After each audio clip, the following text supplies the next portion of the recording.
Olá, pessoal. Bem-vindos a mais um episódio do Psicast Vibe, o podcast onde a cabeça é o papo ou o papo é cabeça. Antes de falar sobre o nosso tema de hoje, eu queria agradecer a todos os nossos espectadores, telespectadores, né? Sei lá, as pessoas que estão nos assistindo, porque a gente está tendo muito retorno sobre os podcasts, pedidos de esclarecimento maior, de estender, de repente, alguns assuntos um pouco mais, né? Para aqueles que me dão feedback o tempo todo, eu acho muito legal, eu quero agradecer a todos. Dizer também, tá, que eu sou Carmen Lúcia Goebel, faço psicoterapia clínica de base psicanalítica e atendimentos online. Quem quiser, me segue no Instagram, @CarmenLúciaGoebelCoelho. Então vamos lá, nosso tema de hoje já foi mais polêmico do que hoje a gente está entendendo, que é a integração entre ciência, saúde e a espiritualidade. Para falar sobre isso, nós convidamos o Dr. Gustavo Borges Barberato, que é mestre em doenças cardiovasculares pela UF, também doutorando, né? Em doenças cardiovasculares. Ciências cardiovasculares, pela UF também. E aí você se apresenta, Gustavo. Meu nome é Gustavo, como colocou, Gustavo Barberato. Eu sou cardiologista, né, mestre em ciências cardiovasculares pela UF, Antônio Pedro, né, e doutorando em ciências cardiovasculares. E um interessado, membro, né, do Departamento de Espiritualidade e Cardiologia, tanto da Sociedade Brasileira de Cardiologia como da SOCERJ, né, Sociedade de Cardiologia do Estado do Rio de Janeiro. Nós temos departamentos de espiritualidade, estudos de espiritualidade em medicina, em cardiologia, tanto a nível nacional quanto a nível de regionais, né, dentro da nossa realidade atual, né, o que a gente tem de evidência, o que a gente tem na ciência de hoje, né? Que é uma ciência que, vamos combinar, no nosso mundo ocidental, isso foi durante muitos séculos separado, né? A mente, o corpo e o espírito, vamos dizer assim. As tentativas de explicação, elas ficavam assim muito tímidas, né? Fica uma coisa de um lado, outra coisa do outro. Então, quando você não conseguia explicar cientificamente, então era alguma coisa espiritual e vice-versa, né? Então, agora a gente tem também, né, a experiência dos nossos, né, dos povos orientais que não separam mente, corpo e espírito, né? Assim, ou energia, como queira, né? Então, eu acho que a gente, para começar a falar sobre isso, eu acho que a gente pode começar a abordar o que é fé, né? Porque as pessoas falam assim, não, porque eu não acredito em nada, sou ateu, então nada disso existe. Bom, a gente não sei se a gente tem tanto poder assim para decidir se que tem que deixa de ter. Mas qual é o poder, qual é o papel da fé, né? De acreditar em algo maior, né? A fé, na verdade, a fé é a verdade absoluta para aquele indivíduo, né? O indivíduo que tem fé, ele tem certeza que ele acredita em determinada coisa, né? Quando a gente coloca um poder superior, né, o que muitos de nós chamamos de Deus, né?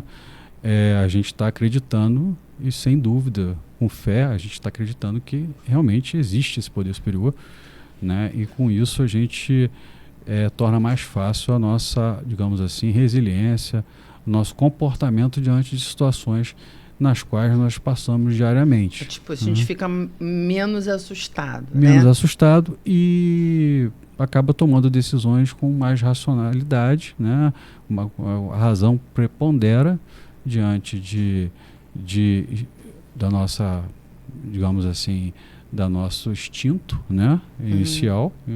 E com isso a gente pode construir, né, com mais facilidade algumas condições favoráveis para nós mesmos. Recursos entendeu? internos, né? Que a Sim, gente gera recursos internos. Da gente poder lidar melhor com a vida sem ficar tão ameaçado. Até porque a gente está num mundo, né, em que a gente fica muito ameaçado por tudo, né? Ou aquecimento global, violência, enfim, polaridade, tanta coisa, né, que não deixa a gente ficar sossegado. E eu como profissional também, eu vejo muito assim, as pessoas lá na frente já vivendo o que acontecerá, né? Eu estava vendo isso é um grande problema, né? A questão da ansiedade, né? Enfim, que na verdade hoje em dia ela vem muito ligada à questão da depressão também, porque haja vista que você não pode viver no futuro, né? E você também, o passado já, de certa forma, acabou, você vive nesse sistema, digamos assim, binário, né? De ansiedade e depressão, né? É comum que o indivíduo tenha os dois comportamentos em situações diferentes, né? Isso de uma forma crônica, muitas vezes relacionados a situações realmente de frustração e de comportamento do dia a dia. A questão materialista que nós vivemos hoje em dia realmente influencia muito nisso, né? E o aqui e agora, né? A velocidade das coisas, né? A falta de, digamos assim, de interação com outros indivíduos, né? O afastamento da natureza, né? Da contemplação. Isso faz com que a gente acabe evoluindo com questões que, na verdade, ao invés de nos ajudar, né? Que poderiam ser grandes métodos de ajuda, acabam sendo prejudiciais, né? Eu acho que a gente está vivendo com pressa. Sim. Eu acho que eu acho assim, né? Eu penso que a gente vem nesse mundo sendo humano com uma capacidade gigante de se adaptar. Se a gente estiver em meio humano, ótimo, porque a gente vai se adaptar e vai virar ser humano. E tomara que a gente consiga exercer a nossa humanidade. Só que essa adaptação, você imagina, sei lá, alguns séculos atrás, as mudanças elas eram suprageracionais. Você via, você sabia que tinha mudança se a gente olhar retrospectivamente. Mas quem estava lá vivendo achava que nada mudava, o mundo não mudava nada. Quando começou a Revolução Industrial, aí começou a mudar, né? Aí você começou a ter mudanças que passaram a ser, ao longo das décadas, intergeracionais. Sim. Agora a gente vive mudanças intrageracionais quase que nem intrageracionais. Eu acho que você, sei lá, de uma semana para outra, peraí, já mudou. O que eu costumo dizer, Carmen, é o seguinte, é que a gente muitas vezes não está, digamos assim, com maturidade suficiente para lidar com todo esse avanço que veio muito rápido, né? Isso, se nós pararmos e pensarmos, né? Vamos citar um exemplo, por exemplo, da música, né? O vinil pro CD, agora, né? E agora a gente já está com Spotify e outros, e Deezer, né? E outros aplicativos de música. Enfim, e isso são coisas assim que vieram em uma velocidade absurda, né? Da mesma forma, a internet, né? E todas as redes sociais, que são ferramentas ótimas quando bem utilizadas, mas que muitas vezes, na maioria das vezes, não são usadas para o nosso progresso como poderia, entendeu? São usadas de forma equivocada, né? E gerando muitas vezes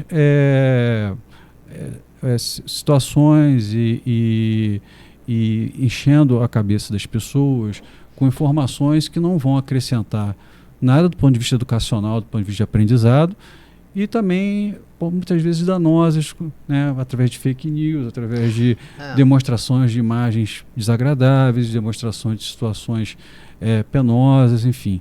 Então, assim, a gente está sendo bombardeado o tempo inteiro, né? Para consumir coisa, né? Consumir seja coisa boa, ruim, o que tiver. E, obviamente, que esse bombardeamento, né, da mesma forma que a gente tem, por exemplo, o trânsito, que é um estresse danado, que a gente tem, né, a questão dos horários do trabalho, né, enfim, vive tudo muito apertado, muito corrido. Isso tudo vai fazer com que a gente tenha no nosso organismo um estresse que deveria ser esporádico, né? A resposta agora é quase que o tempo todo. A resposta ao estresse deveria ser uma coisa esporádica em algumas situações, né? Tipo, para analisar no início do desenvolvimento do homem, né? Por exemplo, você estava numa caça e você deparava com algum animal que você sabia que era um predador, você, obviamente, tinha uma descarga de adrenalina, né? Noradrenalina, para você fugir daquilo ali, né? Então, é o reflexo de luta ou fuga, né? Que a gente tem. Digamos que a gente esteja vivendo esse reflexo de luta e fuga o tempo inteiro hoje em dia, né? Então, o mecanismo que é de nossa defesa, hoje em dia, ele está completamente atrapalhado né, funcionando de forma confusa do nosso organismo. E acelerada, né? Porque se o tempo todo você está ameaçado, né? E à medida que você vai liberando substâncias, né, geradas por essa situação no nosso organismo, as substâncias começam, em vez de ter um papel de proteção, elas têm um papel de destruição. Né? Vou dar um exemplo, a minha área é o sistema cardiovascular. Né? À medida que você é bombardeado com noradrenalina, cortisol, fatores de necrose tumoral, né, fatores inflamatórios, né, tudo isso é liberado no nosso organismo, né, diminui a nossa capacidade de regeneração vascular, né, quando a gente está sob esses efeitos dessas substâncias, né, notadamente liberada quando há, né, um desarranjo no sistema límbico, né. Só para explicar, o sistema límbico faz o quê? Assim? O sistema límbico, ele, digamos assim, ele media a nossa relação com o meio, a nossa relação com nossas experiências, né, e a resposta do nosso corpo em relação a isso. Né? De forma que você tem um órgão principal nesse aspecto que chama-se amígdala. Né? A amígdala, ela é a principal responsável por reagir quando a gente está nessas situações de estresse. Né? E tem outras áreas do nosso organismo, como córtex pré-frontal, né, hipocampo, etc., que de certa forma eles seguram a amígdala.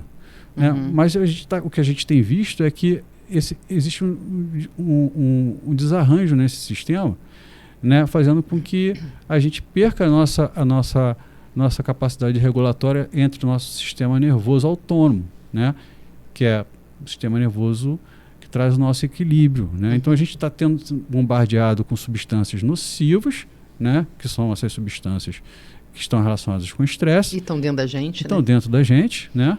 E o que a gente precisava, na verdade, o que a gente precisa é resgatar uma forma, né, de trazer para a gente um comportamento, né, e uma forma de pensar, uma resposta aos estímulos que são nos dados, que faz com que haja esse equilíbrio novamente, né?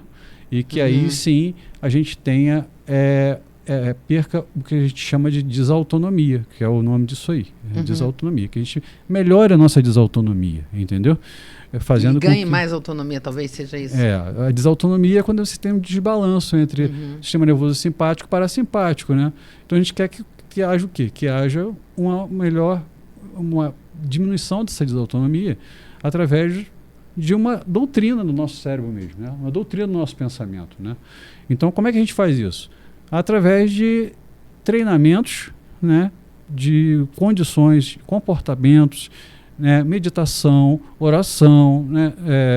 Pensamentos que trazem, que são positivos para a gente. Sai daquele lugar, né? Vamos dizer assim. Sim. Você sai daquele lugar e você... Porque, na verdade, a gente está falando uma coisa que eu acho que é importante, que crença é um negócio que a gente não negocia muito, não.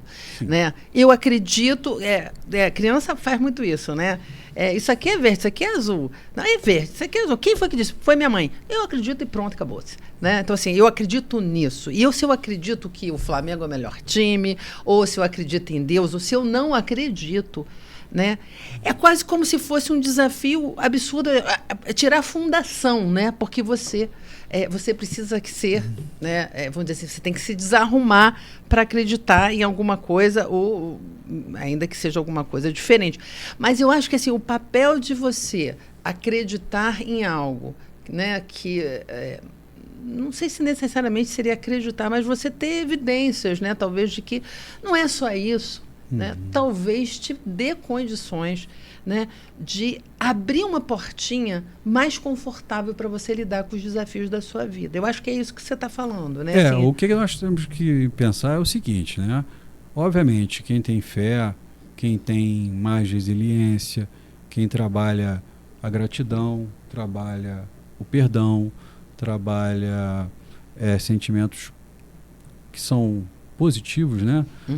Eles têm uma capacidade de lidar com algumas situações melhor do que quem não trabalha. Isso aí já temos algumas evidências. Obviamente, nenhum grande estudo mundial, randomizado e tal, mas temos evidências hoje suficientes, né? E continuamos estudando.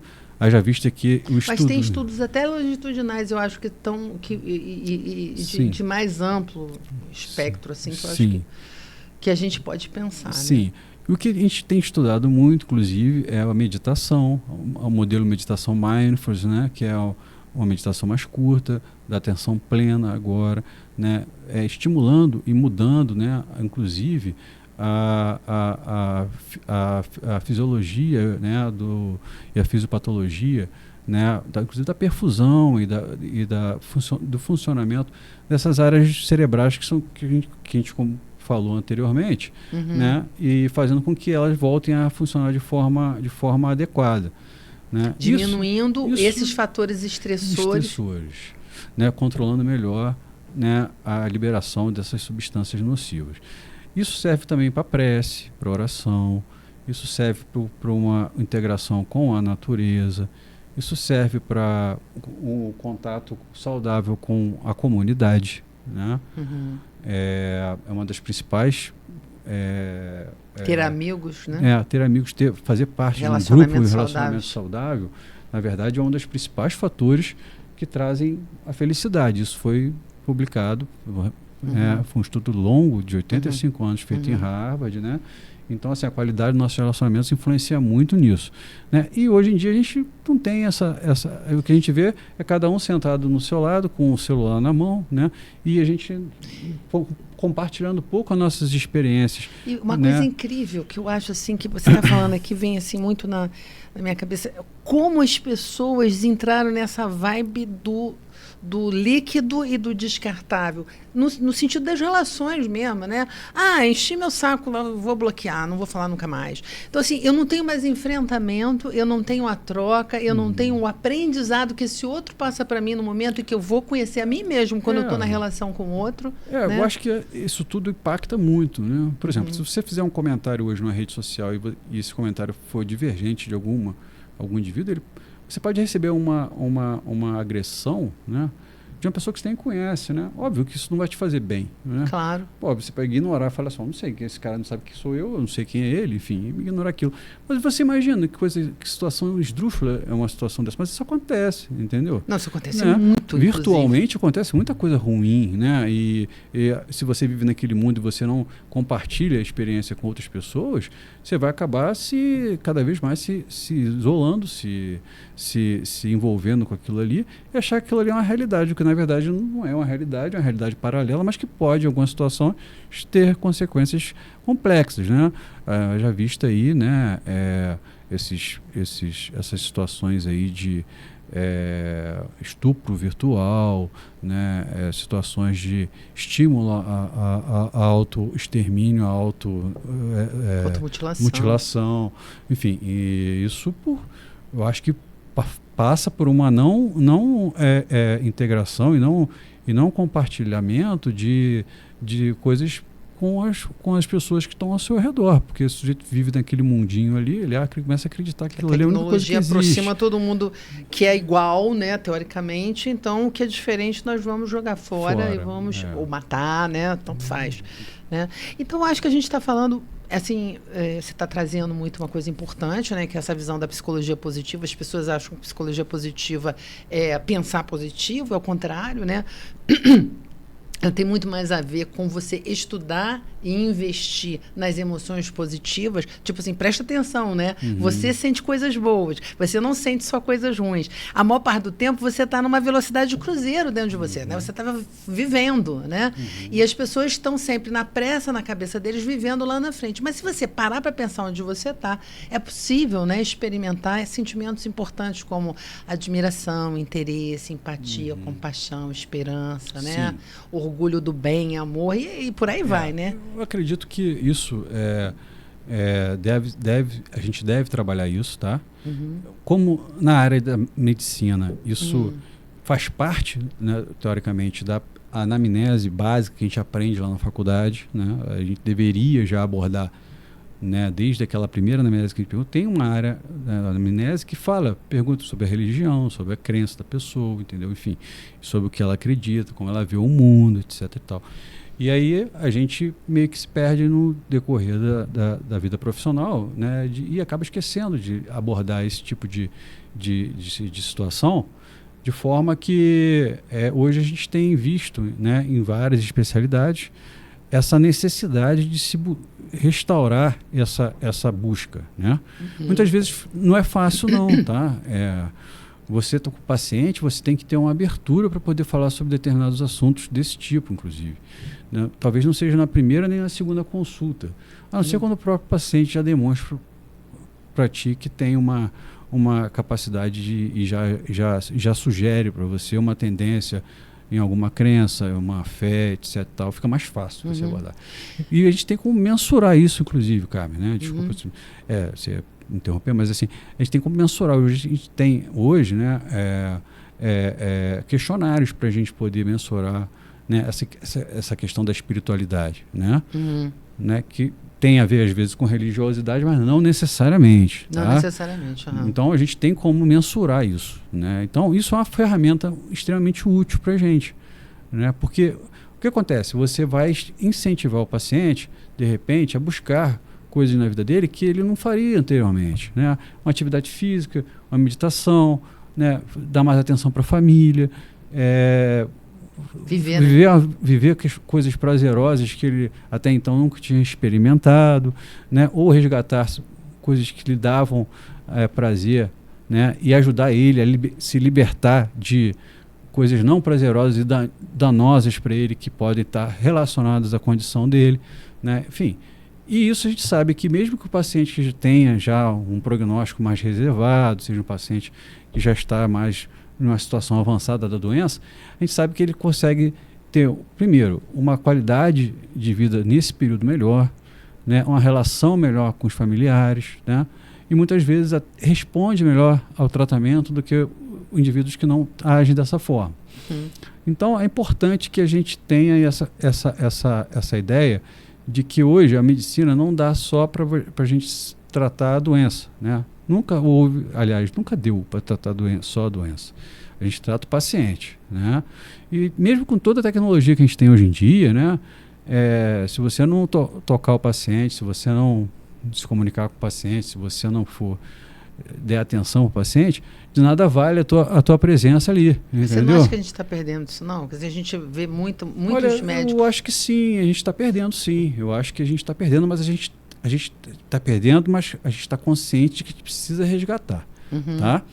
A medicina realmente, hoje tem muita informação, tem muita tecnologia, tem tem a questão da própria formação, né, que tem muitas universidades, faculdades, etc.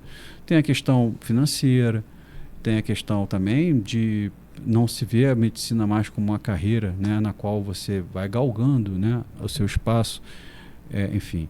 E tem a influência também de outros países, né, dentro da nossa cultura, né, e sendo o brasileiro um povo que sempre teve essa questão do acolhimento, a questão de estar próximo ao paciente, né, os médicos brasileiros são conhecidos por isso, né, de forma que isso sempre foi uma característica positiva nossa. É um fator até de contribuir para a cura, né? Sim. E aí, quando não puder curar, a gente vai tratar, aliviar, aquela coisa toda, né? Enfim, e estar próximo ali de qualquer forma. A gente tem ainda, né, aquela questão do médico ser um médico que dá atenção para a família inteira e tal. Minha tia falou isso ontem. Ela falou que antigamente o médico ele era um conselheiro familiar. Eu me lembro quando eu era garota aqui em Friburgo, eu ia muito, né, jantar na casa dos pacientes do meu pai, com a família inteira, aquela coisa toda, né? Mandava bolo, né? Exatamente, né? Ganhava muito presente no Natal, hoje em dia não tem tanto presente sim, né? Enfim, mas é uma época que, assim, que essa visão que eu tinha foi, na verdade, o que me motivou a fazer medicina, né? Então, hoje está diferente, né? A medicina, não podemos ignorar também as coisas, toda a tecnologia, tudo que se tem hoje em dia, a gente tem que estar sabendo, ciente disso, né? Mas lembrando que, na verdade, é um conjunto, né? Um conjunto. O paciente não pode ser um objeto de tratamento. Isso eu acho, né? E eu tenho visto isso até na psicologia, quando às vezes eu trabalho em escola, e às vezes, se eu estou na clínica, eu estou fazendo, né, um outro tipo de abordagem. Mas se eu estou na escola e perguntando sobre uma paciente, sobre um aluno, por exemplo, é comum o profissional chegar para mim e falar assim, porque a depressão, você sabe, significa isso, cursa assim, assim, assim. Não, mas eu estou perguntando sobre o aluno, né? Como é que ele... como é que você está vendo? Não, porque a depressão... Cara, assim, não fala da pessoa, fala da doença. É como se fosse uma coisa que pulasse na pessoa ali, grudasse, que nem uma... Até se você fica doente, né? Se você tem uma infecção por uma bactéria, seja lá que for, também eu acho que você enfraqueceu o teu organismo, às vezes, você... por alguma razão, né? Aquilo não entra em você pulando do nada. Existe algum motivo para aquilo também acontecer. Então, eu estava pensando, né? Você está falando isso, eu acho maravilhoso, né? Você falar sobre isso, eu acho que é um exemplo para tantas pessoas. Você vê, assim, médico preocupado com o paciente no sentido mesmo de uma coisa mais holística, né? De uma coisa mais plena, né? Dele, de uma forma mais completa. Eu já tive a oportunidade de atender uma paciente que era terminal de câncer. Não ia curar ninguém, né? Mas como é que eu poderia fazer para que ela pudesse morrer mais confortável, né? Então, todo o processo de trazer para ela, e foi assim, né? Ela podendo fazer contato com alguma coisa maior do que ela. Não fiquei falando sobre nada disso, mas assim, fazendo ela relaxar, ela meditar, ela se encontrar mais com ela mesma, com a essência dela mesma, né? Eu usava às vezes umas mantras, né? Que faz você ficar mais tranquilo, né? A meditação, como você falou, que tem essa pegada também de você se descolar um pouco desse burburinho, dessa falação interna, que não é você calar a boca por dentro, mas você poder olhar mais para o seu fluxo de pensamento em vez de estar dentro dele. Eu acredito que seja isso. Mas eu queria te perguntar uma coisa que a gente, assim, você tem algumas evidências, né, assim, mais concretas, assim, para falar da tua experiência de ter visto essa coisa funcionar, né, na prática, né? Assim, na verdade, eu vi algumas coisas. A gente vê na medicina algumas coisas que a gente questiona depois, né? E muitas vezes a gente não sabe explicar muito bem, né? Assim, o tratamento e cura espiritual, que eu acho que é uma das coisas que você está se referindo, assim, eu não tenho uma experiência aprofundada nisso, mas eu já passei por algumas situações que chamam a atenção, né? Tipo, cirurgia espiritual. Eu tenho um amigo que estava em cadeira de roda, ele era ex-jogador de basquete, estava descartado qualquer tipo de tratamento tradicional, e ele foi submetido a uma cirurgia espiritual, e ele voltou a jogar, não só voltou a jogar basquete, como voltou a jogar basquete profissionalmente, quer dizer, e do ponto de vista de tratamento clínico da medicina tradicional nossa, ele não foi indicado nenhum procedimento para ele por dificuldade técnica, né? Então, assim, a gente vê uma situação dessa, a gente tem que acreditar, né? Você não pode ignorar, né? Agora, não, o outro vai falar assim, não, mas isso não era bem assim, não. Bem assim. Mas será que se a gente botar isso aí no estudo, né? E quantos casos vão dar certo, não vão dar certo? Aí aquele negócio, né? A medicina baseada em evidência, ela é muito importante. Realmente é muito importante. A gente precisa entender até melhor a medicina baseada em evidência, para poder a gente não ler tudo e de uma forma... e acreditar em tudo como se fosse uma verdade absoluta, entendeu? A medicina baseada em evidência... fazer uma leitura mais crítica disso, né? Exatamente. Ela tem uma parte que são os estudos, né? E aqueles estudos bem feitos, principalmente, né? Os estudos randomizados, cegos, etc. Tal. Tem a parte que é a experiência do próprio médico, né? Que conta muito. E o paciente também, entendeu? Então, assim... você tem que ver se o seu paciente se enquadra naquela situação específica daqueles estudos que você está estudando, né? Ou se é um caso diferente. Isso talvez você só adquira com experiência, né? Mas, assim, nem sempre aquele paciente particular você vai poder jogar no meio de um grande estudo, entendeu? Porque ele tem as particularidades dele. Mas já existem estudos, né? Você estava falando, assim, antes a gente estava conversando, você falou que já tem alguns estudos, né? Sim. Em relação a essa questão da espiritualidade e tal, existem muitos ensaios clínicos, existem grandes universidades ao redor do mundo, né? A Universidade da Virgínia, Duke, Harvard, Stanford, Melbourne, enfim, números, acho que praticamente todos, né? Aqui a gente tem o Antônio Pedro, tem a UERJ, tem a Unirio, né? Todas têm cadeiras hoje em dia praticamente de estudo de espiritualidade, né? E a nossa diretriz, inclusive, da Sociedade Brasileira de Cardiologia, é a única diretriz no mundo né, de espiritualidade em cardiologia. Né? A única diretriz no mundo. E versa mais, assim, como seria isso? Assim, só para a gente poder entender melhor. Bom, primeiro a gente tem que identificar o paciente, né? A questão da espiritualidade, como eu falei, pode estar relacionada à religiosidade ou não, mas de certa forma são valores, são fatores que vão fazer com que o paciente tenha uma busca, uma vida mais plena, né?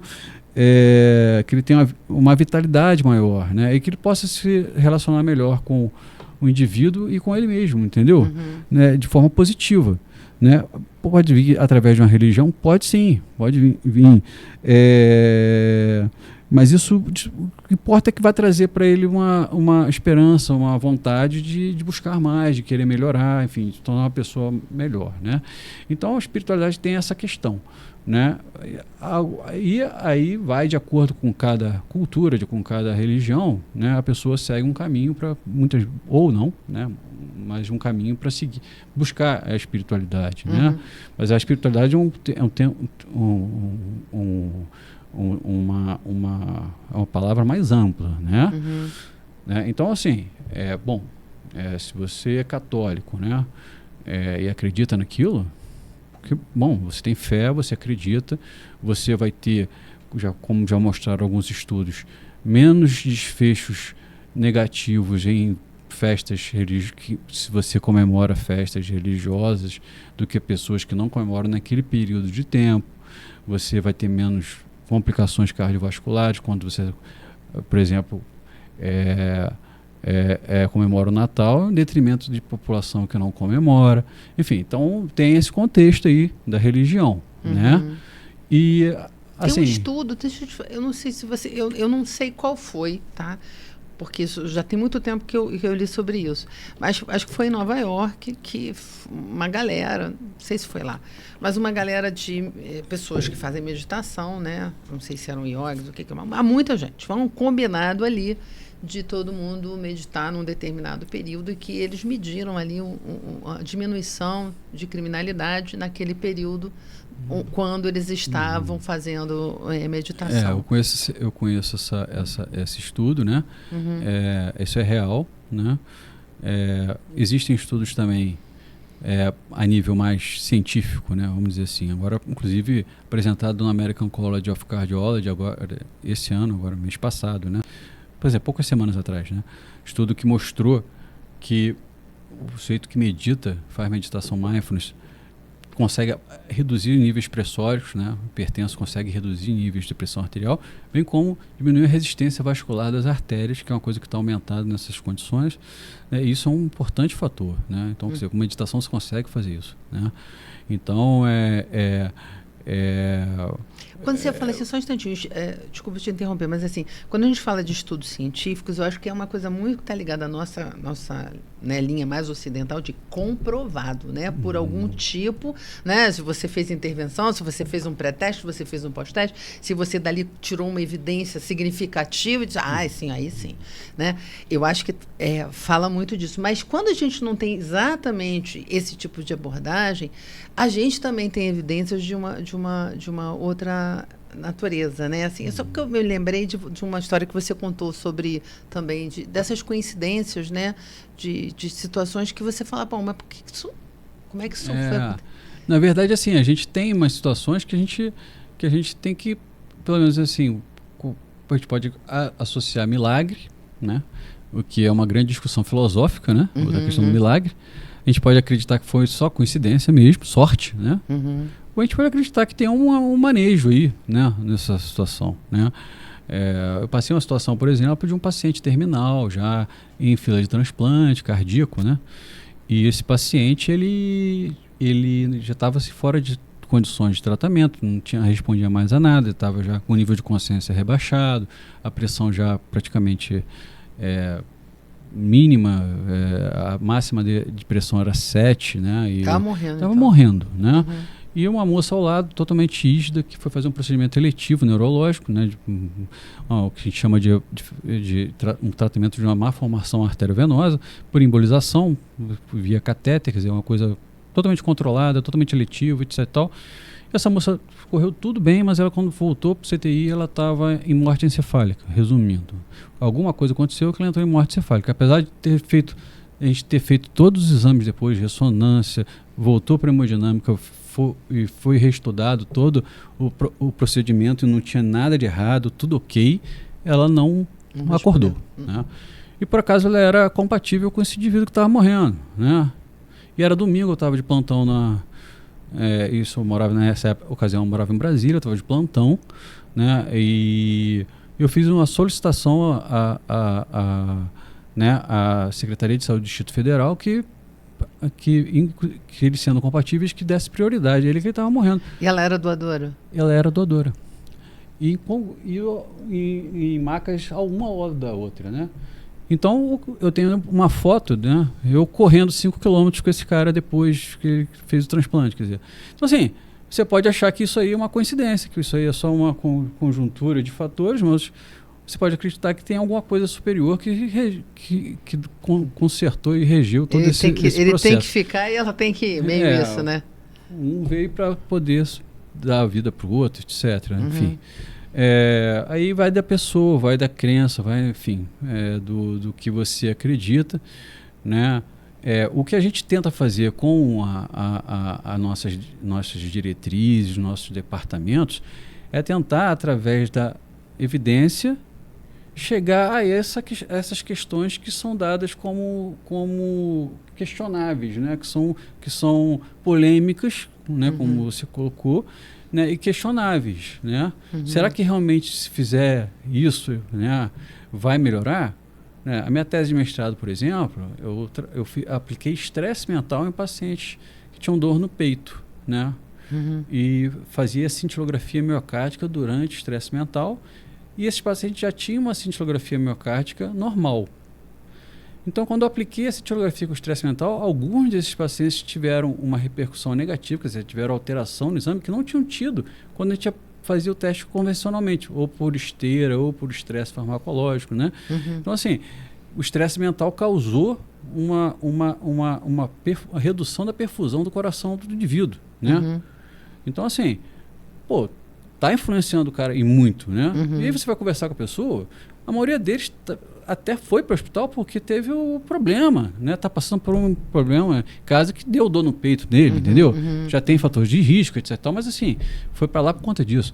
Então, quer dizer, a gente tem que tentar entender essas condições, porque isso influencia. Se a gente pegar hoje em dia, a depressão e a ansiedade, eles aumentam o risco cardiovascular em 30%. Quer dizer, é muita coisa, né? E quando você trabalha com essa visão de uma medicina que considera, além do corpo, além da mente, né, a espiritualidade, você coloca mais um recurso disponível para a pessoa que está doente por alguma razão. Sim. Não é isso? Seria... Sim. E além do conforto, né? Não só do conforto do próprio paciente, como conforto também, às vezes, de toda a família, né? A gente tem que trabalhar o luto, né? E o luto é, às vezes, complicado, e a gente tem critérios de luto complicado, né? E aí a gente não vai estar tratando só o paciente que morreu, vai ter que lidar com o indivíduo que perdeu, né? E isso faz parte do suporte que a gente deve dar, né? Então, assim, mais um contexto que também leva em consideração a questão da multidisciplinaridade, né? Da medicina multidisciplinar, né? Na qual a gente tem que ter um approach, né? De toda uma equipe para lidar com determinadas situações, né? Muitas vezes só o médico, né? Que passa a visita só e vai embora, né? Ele não tem condição de fazer isso, então há necessidade de uma psicóloga, necessidade de um enfermeiro. Muito frágil dentro de um exatamente, hospital, né? De um assistente social, um apoio à família, um suporte à família, uma explicação, uma reunião, né? Enfim, e aí por aí vai. E vou te falar, isso daí é uma coisa super séria, porque o que a gente tem visto hoje nos sistemas hospitalares, de uma forma geral, público, eu nem vou te dizer, porque a minha experiência com o setor mais privado. Mas assim, do tipo assim, olha, é como se fosse uma coisa meio sistema fordista, taylorista, sabe? Aquela linha de produção. Você não, a pessoa não tem acesso a uma coisa que dê a ela um conforto maior para ela, de repente, até estabilizar. Eu trabalhei, na época que começou a psicologia escolar, né? Eu fiz uma especialização no Antônio Pedro, na UF, né? E, assim, era muito legal, porque todo mundo trabalhava junto, né? Era uma galera. E estava começando mesmo, né? Então, por exemplo, eu uma vez peguei um paciente no CTI, foi uma experiência, assim, incrível, porque ele estava tão frágil, tão destituído de qualquer coisa, de recurso, que, assim, a intervenção que a gente fazia era um sucesso, porque ele estava praticamente sem defesas psíquicas ali, e a gente conseguiu, fazendo junto com com os médicos, assistente social, enfermeiro, psicólogo, a gente conseguia fazer um trabalho que dava maior conforto e também, né, eu acho que considerável, eu acho que assim, a questão mais do humano, entende? A gente não pode estar dentro de um hospital como se fosse uma coisa que você precisa resolver um problema de um corpo, né? É uma pessoa. Eu acho que você está trazendo muito essa questão aqui hoje, né? Eu sou médico eu não sei se eu teria condições de fazer outra coisa além da medicina, né? E minha preocupação é o paciente, né? Óbvio. O médico tem que sobreviver, tem que viver, claro. Enfim, mas a minha preocupação, eu coloco o paciente e as instituições que eu trabalho em primeiro lugar, entendeu?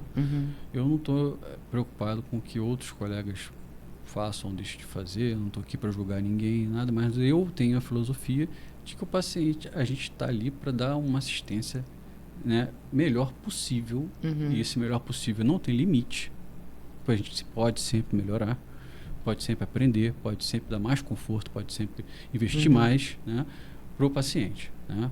Isso em todos os âmbitos, tá? Seja o paciente do SUS, seja o paciente do convênio, seja o paciente particular, enfim. E a gente não tem que fazer distinção alguma, né? Então, não é bem assim que acontece, mas a gente não deveria, tá? Então, o que eu acho? Eu acho que a gente precisa embutir isso nas gerações que estão surgindo, né? A medicina é uma profissão que pode até deixar o sujeito com uma boa condição financeira, pode até ganhar bastante dinheiro, enfim, mas isso é consequência do trabalho como qualquer um, tá? E é um trabalho que você lida com a área de saúde, não só médico, mas enfermeiro, tal, o fisioterapeuta, o nutricionista, enfim, todo mundo que está envolvido, ele está lidando com saúde, está lidando com pessoas, com pacientes doentes.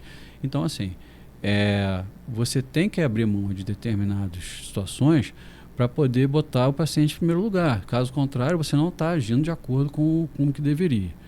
Né? No meu entendimento isso. Não, e até né? você, em termos até de investimento e de custo, né? Na época, a gente conseguia ver como você diminuía o tempo de internação de um paciente. Sim. Se ele tinha uma condição de um conforto maior, né? Sim, a paliatividade hoje, a gente tem que iniciar assim que o paciente, nos primeiros dias de internação do paciente, caso ele seja paliativo, entendeu? E isso aí já deve ser conversado com a família. Né, muitas vezes até antes do paciente ir para o hospital. Né? Um paciente que tem insuficiência cardíaca, por exemplo, né, e está numa situação já avançada, ele tem uma mortalidade maior que todos os tipos de câncer, entendeu? Inclusive, ele tem uma coisa muito ruim, que é a qualidade de vida péssima e muitas internações no ano. Né? Esse paciente interna 4, 5 vezes ao ano. Quer dizer, a vida do cara é muito ruim, entendeu? Então, assim, a gente isso tem que ser abordado, né? Porque, assim, enquanto o paciente começa e acha que só fazer uma dose de diurético e parar e ficar 2 dias no hospital e vai para casa e melhora, e ele achar que isso está bom, que não é um grande problema, ele não vai ter essa percepção de como que está a situação dele, entendeu? Né?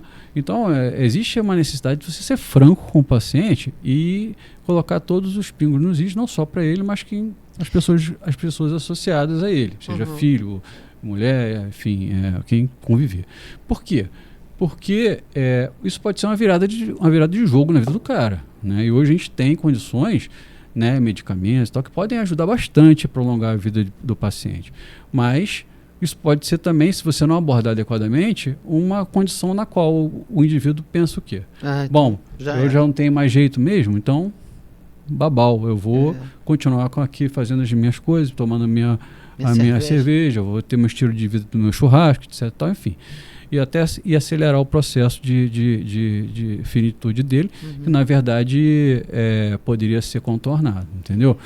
Enfim, então o que eu acho? Eu acho que a gente tem que ter isso em primeiro plano, né? Óbvio que a gente ainda não tem em todos os lugares estrutura para poder lidar com isso, né? A gente depende de estrutura para isso, né?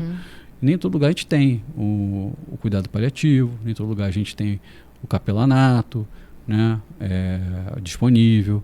A gente não tem isso em todos os lugares e quando a gente precisa, né? Mas é importante, né, que a gente esteja atento. Se o sujeito ele é um judeu ortodoxo, se ele quiser que vá lá um representante e para ele ter um conforto espiritual nos últimos dias dele, é importante que a gente esteja disponível a isso. Se ele é um católico que quer que o padre vá lá, enfim, a gente tem que fazer essa mediação, né? E seja qual for a doutrina ou a religião ou o que ele acredite, entendeu? Assim, eu sempre penso que quando você adoece, não adoece só o paciente, adoece todo mundo que está envolvido, né? E o suporte tem que ser um suporte para todo mundo. Eu acho que, por exemplo, você está falando assim, no caso dos doentes, né, terminais e tal, eu acho até que nem devia ficar muito no hospital, porque antigamente, até porque a morte ficou uma coisa meio distante de todo mundo, né? Tá morrendo, vai para o hospital. Não, tá morrendo, fica em casa, porque deixa o coitado, né? Tá lá na casa dele. Mas eu tô falando assim, dessa até da diminuição do tempo de internação, assim, as pessoas ficam boas mais rápido quando elas têm esse suporte mais adequado, né? Quando elas se sentem mais seguras.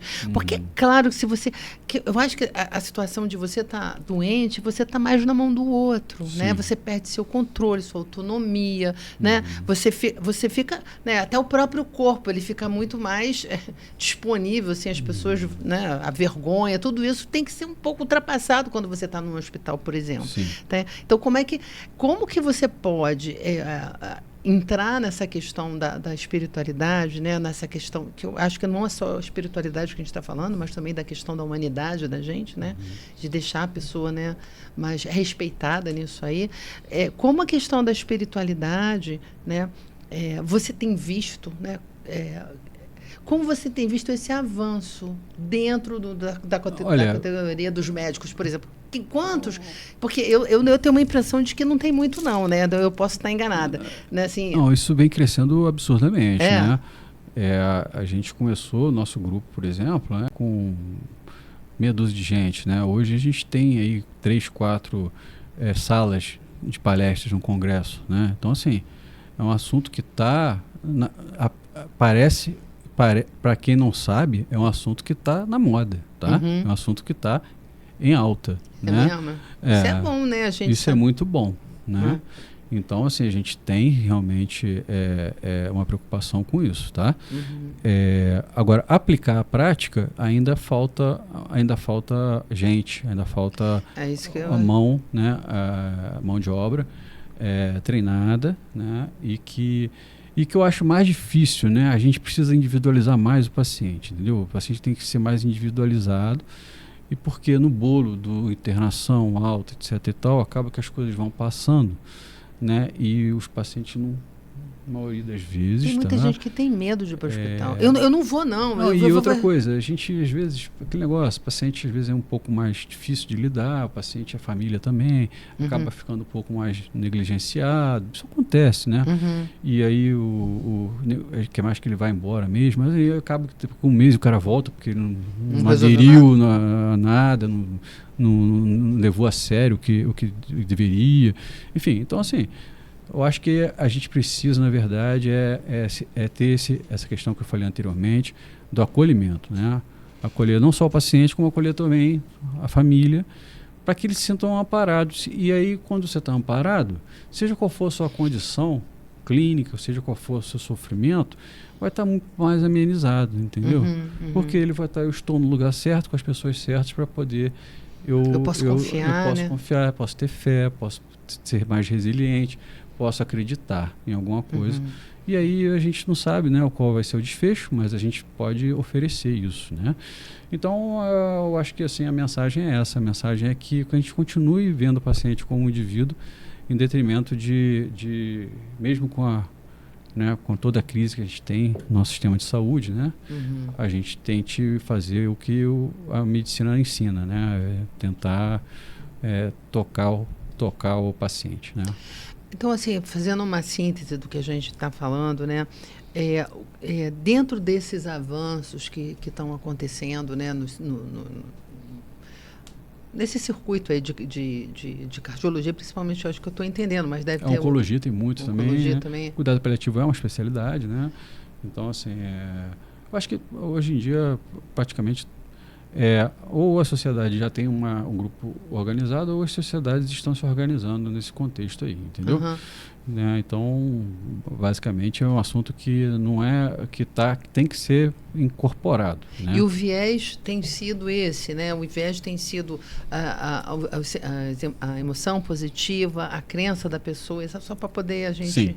Né? O viés desses estudos tem sido a importância, né, da visão mais positiva do homem. Sim, o que a gente tem visto de desfecho diferente, né, é quando a gente consegue embutir a espiritualidade nesse contexto de sentimentos e ações positivas, né, nos pacientes, em detrimento daqueles que não conseguem fazer isso, entendeu? Então, esses pacientes se beneficiam.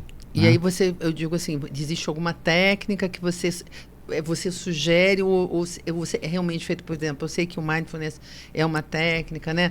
Existe o savoring, que também é uma técnica legal, né? De você comer alguma coisa, prestar atenção se está comendo, né? Ou mesmo, né, quando você está, sei lá, um perfume, estou sentindo um perfume. Essa coisa assim de você estar mais presente naquilo que você está... Eu acho que o paciente tem que dar atenção a ele mesmo, né, e tem que dar atenção à doença dele também, né? Não dá para tratar quem não quer ser tratado, isso é impossível, entendeu?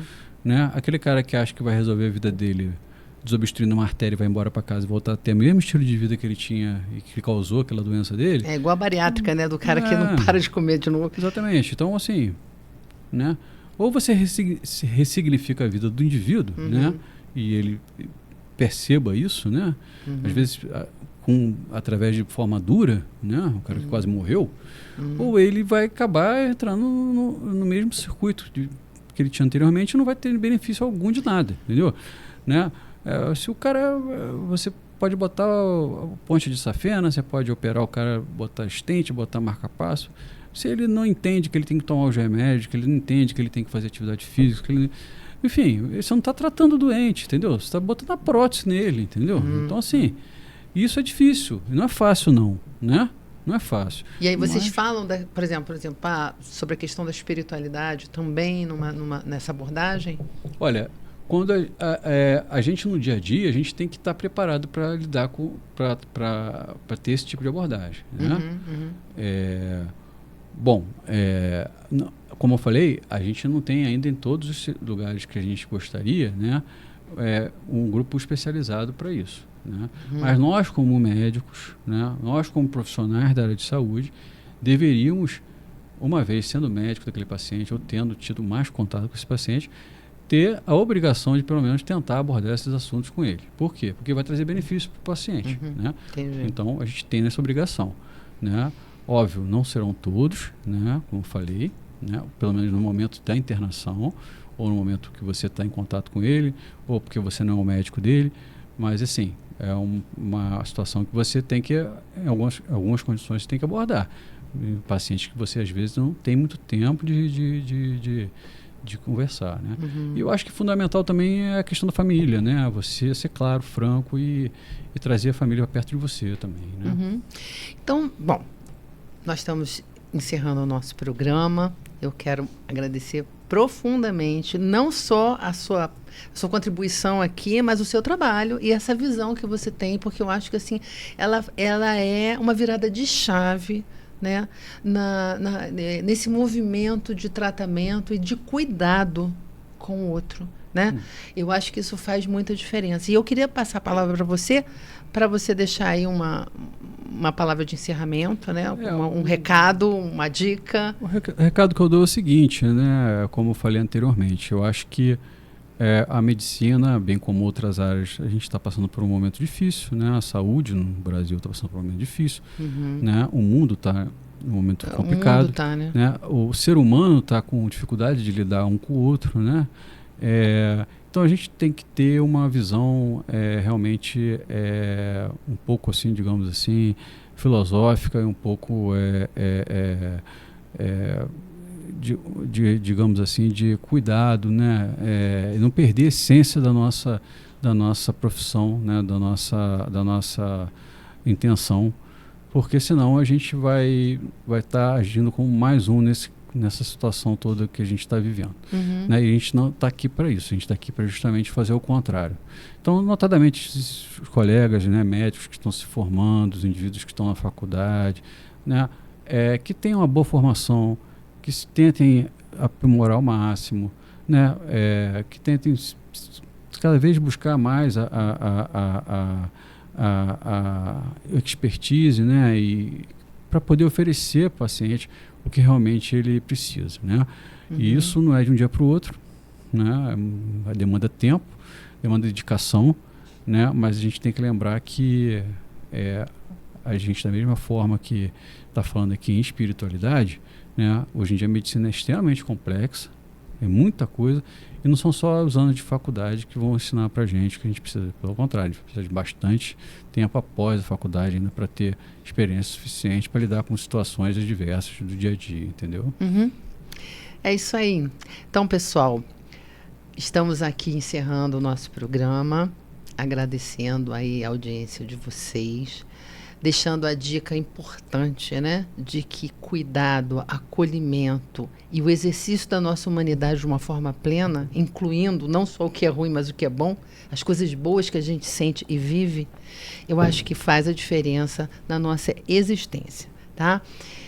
Obrigada pela audiência e até o nosso próximo episódio. Obrigado.